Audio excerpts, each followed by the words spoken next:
വളരെ നാളുകളായി വാർത്തകളിൽ നിറഞ്ഞു നിൽക്കുന്ന ഒരു കാര്യമാണ് NCPയും കോൺഗ്രസും തമ്മിൽ ലയിക്കുമോ എന്നുള്ളത്.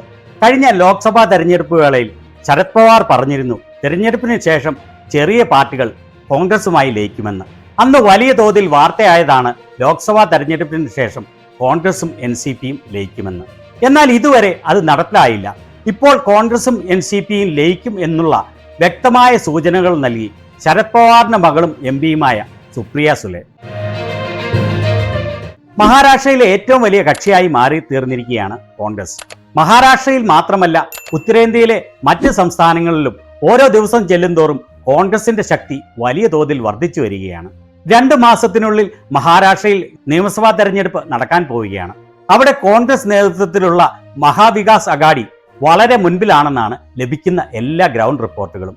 ഈ അവസരത്തിൽ ഇന്ത്യ ടുഡേയുടെ രാഹുൽ കൺവലും ശരത് പവാറിന്റെ മകൾ സുപ്രിയ സുലെയും തമ്മിൽ നടത്തുന്ന ചർച്ചയിലാണ് സുപ്രിയ സുലെ NCPയും കോൺഗ്രസുമായി ലയിക്കാനുള്ള സാധ്യതയുണ്ടെന്നുള്ള രീതിയിൽ പ്രതികരിക്കുന്നത്. There's a lot of talk, Supriya ji, that at some point in time in the near, medium or long-term future, that the NCP Sharad Pawar faction may merge with the original Congress. How do you see this? Rahul കൺവൽ ചോദിച്ചത് അടുത്ത ഏതാനും നാളുകൾക്കുള്ളിൽ കോൺഗ്രസും NCPയും ഒന്നാവുന്നതിനെക്കുറിച്ച് വളരെയധികം ചർച്ചകൾ പുറത്തു വരുന്നുണ്ട്. അതിനെക്കുറിച്ച് എന്താണ് പറയാനുള്ളത്? അതിനുള്ള സുപ്രിയ സുലെയുടെ മറുപടി. Well, I can't speculate what will happen, but we are very, very clear that our ideology is Congress. We feel closer to the Congress. There's nothing wrong, and only time will tell. I can't predict whether tomorrow there are going to be floods or is it going to be a clear day tomorrow. So let time decide that. ഭാവിയിൽ എന്തു സംഭവിക്കും എന്നുള്ളതിനെക്കുറിച്ച് ഊഹാപോഹങ്ങൾ നടത്താൻ എനിക്ക് കഴിയില്ല.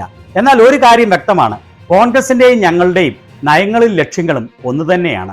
സമയം മുന്നോട്ട് പോകുമ്പോഴേക്കും എന്തു സംഭവിക്കും എന്ന് വ്യക്തമാകും.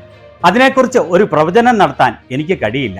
അങ്ങനെ സുപ്രിയ സുലെ പറയാതെ പറഞ്ഞിരിക്കുകയാണ് കോൺഗ്രസും NCPയും ഭാവിയിൽ ലയിച്ച് ഒന്നാകുമെന്ന്. മഹാരാഷ്ട്രയിലെ നിയമസഭാ തെരഞ്ഞെടുപ്പിന് ശേഷം ഇത് സംഭവിക്കാനാണ് സാധ്യത.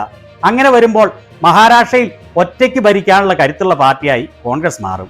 കഴിഞ്ഞ ലോക്സഭാ ഇലക്ഷനിൽ തന്നെ വെറും 9 സീറ്റുകൾ മാത്രം നേടിയ BJPയേക്കാൾ ബഹുദൂരം മുൻപിലായി 14 സീറ്റുകളുമായാണ് കോൺഗ്രസ് മുന്നേറിയത്.